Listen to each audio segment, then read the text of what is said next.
ನಮಸ್ಕಾರ ಆತ್ಮೀಯ ಕನ್ನಡದ ಬಂಧುಗಳೇ. ಈಗ ದಸರಾ ವಿಶ್ವವಿಖ್ಯಾತಿ ದಸರಾ ಜಂಬೂ ಸವಾರಿ ಬಗ್ಗೆ ಪೂರ್ಣ ಸಿದ್ಧತೆಯನ್ನು ನಡೀತಾ ಇದೆ. ಸರ್ಕಾರಿ ಮುಖ್ಯಮಂತ್ರಿಗಳ ನೇತೃತ್ವದಲ್ಲಿ ಹಲವು ಸಭೆ ಸಮಾರಂಭಗಳು ನಡೆದಿದೆ. ಇವತ್ತು ವಿಶ್ವವಿಖ್ಯಾತಿ ದಸರಾದ ಬಗ್ಗೆ ಏನೆಲ್ಲ ಚರ್ಚೆಗಳು ನಡೀಬೇಕು, ನಾಡದೇವತೆ ಜಗನ್ಮಾತೆ ಚಾಮುಂಡೇಶ್ವರಿ 4, 5, 6 ಆಷಾಢ ಶುಕ್ರವಾರಗಳು ಯಾವ ರೀತಿ ನಡಿಬೇಕು ಅಂತ ಎಲ್ಲ ಸಿದ್ಧತೆ ನಡೀತಾ ಇದೆ, ಸಭೆಗಳು ನಡೀತವೆ. ಈಗ ಮೈಸೂರು ವಿಶ್ವವಿಖ್ಯಾತಿ ದಸರಾ ಸಂದರ್ಭದಲ್ಲಿ ಮಂಗಳೂರಿನ ಕಂಬಳವನ್ನ ಇಲ್ಲಿ ತಂದು ಇಲ್ಲಿ ಕಂಬಳ ಮಾಡಬೇಕು ಅಂತ ಹೊರಟಿದ್ದಾರೆ. ಇದನ್ನ ಪರಿಸರವಾದಿಗಳು, ಪರಿಸರ ಪ್ರೇಮಿಗಳು, ಕನ್ನಡ ಪರ ಸಂಘಟನೆಗಳು, ಸಂಘ ಸಂಸ್ಥೆಗಳು ವಿರೋಧ ಮಾಡ್ತಾ ಇದ್ದಾರೆ. ಈ ವಿರೋಧದ ನಡುವೆಯೂ ಸಹ ನಾವು ಮಾಡ್ತೇವೆ ಅಂತ ಬಂಡತನದಿಂದ ಅಧಿಕಾರಿಗಳು, ರಾಜಕಾರಣಿಗಳು ಬಂಡತನ ಬಿದ್ದಿದ್ದೀರಲ್ಲ, ಇದು ಇತಿಹಾಸಕ್ಕೆ, ಸಾಂಸ್ಕೃತಿಕ ನಗರಕ್ಕೆ ಕಪ್ಪು ಚುಕ್ಕಿ ಇದ್ದಂತೆ. ದಯಮಾಡಿ ನೀವೇನೇ ಒಂದು ಕಾರ್ಯಕ್ರಮ ಮಾಡಬೇಕಾದ್ರೂ ಕನ್ನಡ ಪರ ಸಂಘಟನೆಗಳು ಯಾಕೆ ನೀವು ಗಮನಕ್ಕೆ ತಗೋತಾ ಇಲ್ಲ?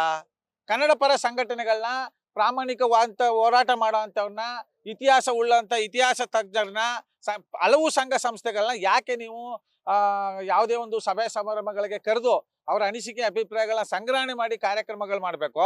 ನೀವು ಸರ್ವಾಧಿಕಾರಿ ಧೋರಣೆ ಮಾಡ್ಕೊಂಡು ನಿಮ್ಮ ಕಾಟಾಚಾರಕ್ಕೋಸ್ಕರ ಇವತ್ತು 9 ಕೋಟಿ ಹಣ ಖರ್ಚು ಮಾಡಿ ಕಂಬಳವನ್ನ ಮೈಸೂರು ತರ್ತಾ ಇದ್ದೀನಿ ಅಂದ್ರೆ 9 ಕೋಟಿ ಯಾರ ಅಪ್ಪನ ಮನೆ ದುಡ್ಡು? ನೀವು ರಾಜಕಾರಣಿಗಳು, MLA ಗಳ ದುಡ್ಡ, MP ಗಳ ದುಡ್ಡ, ಮಾಜಿ ನಗರ ಪಾಲಿಕೆ ಸದಸ್ಯರ ದುಡ್ಡ, ಇಲ್ಲ ಮುಖ್ಯಮಂತ್ರಿಗಳ ದುಡ್ಡ? ಯಾರ ದುಡ್ಡು? ಜನಗಳ ದುಡ್ಡಲ್ಲಿ ಜನಗಳಿಗೆ ನೀವು ಒಳ್ಳೆ ಕೆಲಸ ಮಾಡಬೇಕು ಅಂದ್ರೆ ಜನರ ಅನಿಸಿಕೆ ಅಭಿಪ್ರಾಯಗಳನ್ನ ಸಂಗ್ರಹಣೆ ಮಾಡಬೇಕಾದ್ದು ಈ ನಾಡಿನ ಜಿಲ್ಲಾಧಿಕಾರಿಗಳ ಜವಾಬ್ದಾರಿ, ಮೈಸೂರಿನ ಚಾಮುಂಡಿ ಬೆಟ್ಟದ ಪ್ರಾಧಿಕಾರದ ಜವಾಬ್ದಾರಿ, ಮೈಸೂರು ನಗರ ಪಾಲಿಕೆ ಜವಾಬ್ದಾರಿ. ನೀವು ಯಾರೂ ಸಹ ಸಂಘ ಸಂಸ್ಥೆಗಳನ್ನ ಕಡೆಗಣಿಸಿ, ಜನಪರ ಹೋರಾಟಗಾರನ ಕಡೆಗಣಿಸಿ, ಚಿಂತಕರನ್ನ ಕಡೆಗಣಿಸಿ, ಪ್ರಾಣಿ ಪ್ರಿಯರು ಮತ್ತೆ ಪರಿಸರವಾದಿಗಳನ್ನ ಕಡೆಗಣಿಸಿ ನೀವು ಸರ್ವಾಧಿಕಾರಿ ಧೋರಣೆಯಿಂದ ನಿಮ್ಮ ವೈಯಕ್ತಿಕವಾಗಿ ನೀವು ಬೇಂತ ಅಧಿಕಾರಿಗಳು, ನಿಮ್ಗೆ ಬೇಕಾದಂಥ ಜನಪ್ರತಿನಿಧಿಗಳು ಸೇರ್ಕೊಂಡು ಸಭೆ ಸಮಾರಂಭಗಳು ಮಾಡಿ ಈ ರೀತಿ ಕಾಟಾಚಾರಕ್ಕೆ ನಿಮ್ಗೆ ಇಷ್ಟ ಬಂದಂಗೆ ಕಾರ್ಯಕ್ರಮಗಳನ್ನ ರೂಪಿಸಿದ್ರೆ ಜನ ಕೇಳಲ್ಲ ಅಂತ ತಿಳ್ಕೊಂಡಿದ್ದೀರಾ? ಮೈಸೂರಿನ ಜನ ಅಷ್ಟು ದಡ್ರು ಅಂತ ತಿಳ್ಕೊಂಡಿದ್ದೀರಾ? ಮೈಸೂರಲ್ಲಿ 15 ಲಕ್ಷ ಜನ ಇದ್ದಾರೆ. ರೋಜ್ಗೆ ಎದ್ಬಿಟ್ರೆ ನೀವು ಚೀಕು ಚಿಲ್ವಾಣಿ ಇಲ್ದಂಗೆ ಹೊಂಟೋಗ್ಬೇಕಾಯ್ತಿದೆ, ಮುಖ ಮೂತಿ ತೋರಿಸ್ದಂಗೆ ಹೊಂಟೋಗ್ಬೇಕಾಯ್ತಿದೆ. ಯತೀಂದ್ರ ಸಿದ್ದರಾಮಯ್ಯನವರೇ, ನೀವು ಈಗ ಹೊಸದಾಗಿ ಸಚಿವರಾಗಿ ಆಯ್ಕೆ ಆಗಿದ್ರಿ.